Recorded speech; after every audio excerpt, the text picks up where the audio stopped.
Mira, vamos a ver la anatomía, vamos a contárselo brevemente a Inés, dónde está la cabeza del fémur, el cuello, el trocánter, que es el trocánter, la trocanteritis. Eso es interesante esta imagen porque es verdad, como decía Inés, hablamos de cadera y muchos pacientes confunden la cadera con las lumbares, ¿no? La cintura que decíamos, ¿no?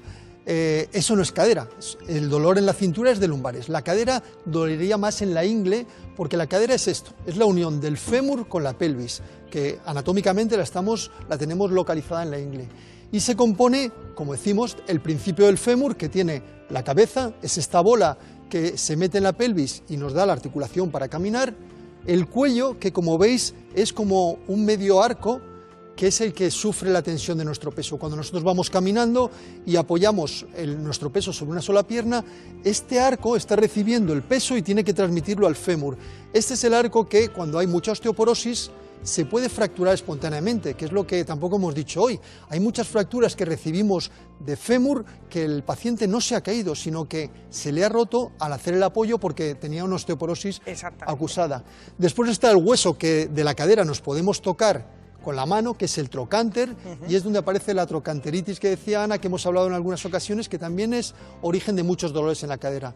Después ya le sigue trocánter menor, que es donde se inserta un músculo, el psoas, que también puede provocar dolor en la ingle, y el resto del fémur. Vamos a ver ahora un infográfico donde se ve cuáles son las partes más frecuentes por donde se fractura el fémur. O sea, cuando hablamos de fractura de cadera, como tú bien decías, hay veces que dices, me duele la cadera, y realmente la cadera duele en la ingle. Sí. Pero dinos exactamente por dónde se puede fracturar, ahí se ve claramente la fractura. Aquí se ve muy bien, como decía Ana, la fractura más frecuente que ocurre en el cuello, y veis aquí cómo este trozo de hueso ha sobresalido para allá. Es una prolongación del cuello, en este caso la fractura ha sido bastante por debajo de ella. Yo creo que ahí, si comparamos la fractura, o sea, la cadera sana, se ve claramente, o sea, aunque no seamos radiólogos, vemos que ahí hay una fractura. Efectivamente, se ve aquí cómo está el trocánter, el cuello, la cabeza, el trocánter menor, y aquí está totalmente desestructurado.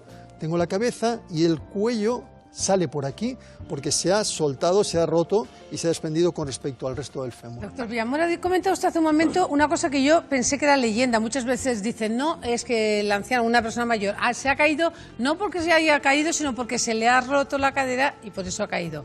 ¿Eso es leyenda? No, es muy frecuente, Inés. ¿Sí? Es muy frecuente, por eso el hincapié que estamos haciendo en el programa en controlar la osteoporosis.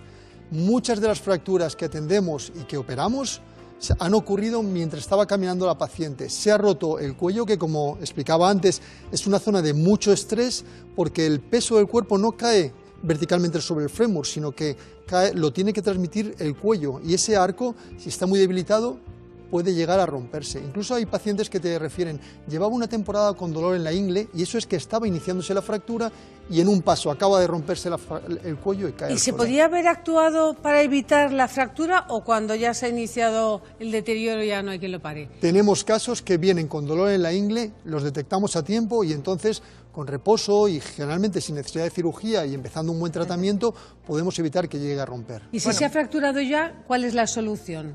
Tendremos que ir a las prótesis, que las tenemos aquí, te vamos a contar el tipo de prótesis que hay. Mira, como decíamos anteriormente, hay distintas fracturas y para ello distintas soluciones. Por ejemplo, este fémur, mira, os lo enseño aquí. Ah, perfecto.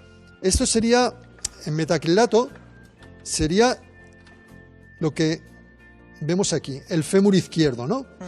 Y lo hemos hecho transparente para ver el artilugio que tenemos que meterle dentro para sujetarlo. Si ha habido una fractura muy aparatosa como la que hemos visto en las radiografías, pero que se puede recomponer, ponemos este clavo que llamamos un clavo endomedular, que fijaos que tiene dos sistemas que los metemos percutáneamente, con dos incisiones pequeñitas, con control radiológico, sin hacer apenas daño al paciente, una incisión a la altura de la cadera y otro en el lateral, podemos meter todo esto que reconstruye la fractura y nos puede permitir dejar... Yo no entiendo cómo entra esto aquí. Efectivamente, como ves, este clavo entraría por el agujero este de aquí. Sí. Hacemos una pequeña incisión al paciente y metemos el clavo por dentro del fémur. Sí. Y después otra pequeña incisión aquí y entra para la cabeza. Entonces, con control radiológico y con unos aparatos que son compases que nos permiten hacerlo con mucha precisión, podemos recomponer la fractura y esto es tan resistente que al día siguiente a la persona mayor la tenemos caminando inmediatamente. En el caso en el que la fractura... ¿Y la prótesis como tal? La prótesis como tal se aplica más en casos en los que la fractura ha afectado más arriba, a la cabeza o justo por debajo de la cabeza del fémur.